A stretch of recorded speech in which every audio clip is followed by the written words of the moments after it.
So today I was speaking with a landlord who has rented his property out for quite some time now. Rented it out to the same tenants for quite some time, has no problems with the tenants whatsoever.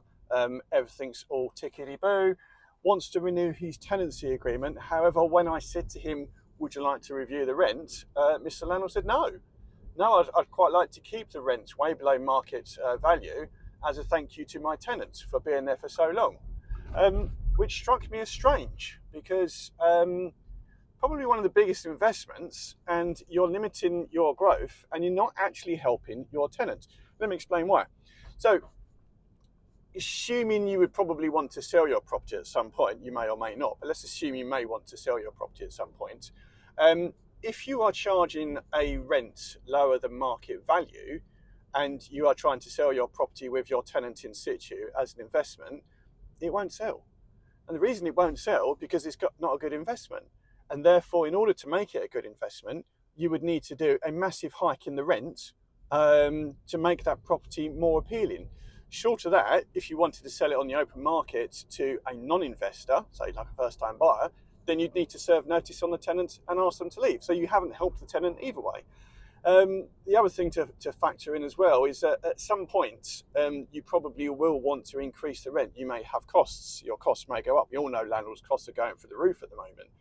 And by having incremental rent increases periodically, you're avoiding that huge, great big rental increase that you might do. Say, for instance, you need to replace boilers or you need to do a massive load of maintenance.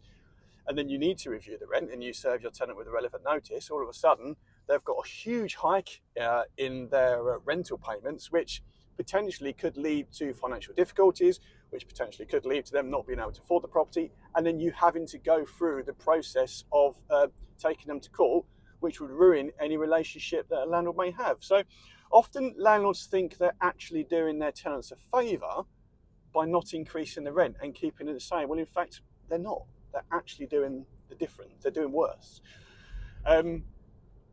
So rent reviews. How do we do rent reviews? When do we do rent reviews? Well, tenancy agreements is all in tenancy agreement when you should be able to do a rent review. So a rent review, we would suggest you carry out your rent review once a year, subject to the terms of your tenancy agreement. If you are on a periodic tenancy agreement, i.e. it's rolling over month to month, again, suggest you do your rent review once a year. You can't increase it more than once a year anyway. And they're done in two different ways. So if you're renewing your tenancy agreement, you would agree the renewed rent prior to issuing the tenancy agreement. So it's all done and dusted. Then you issue the tenancy agreement with the new rent. If you are on a periodic tenancy agreement, then you would increase your rent by way of what we call a Section 13 notice. And that's just a very simple notice, giving the tenant 1 month's notice of your intention to increase the rent. The tenant does have the opportunity to raise the matter with the relevant authorities if they feel that the rent is being increased way beyond that of market value. But we will cover that in future videos. But quite simply, you're not doing yourself or you're not doing your tenant any favours by keeping the rent the same. It's an investment. It should be treated as a business, and therefore, really, you ought to be reviewing your rents once a year.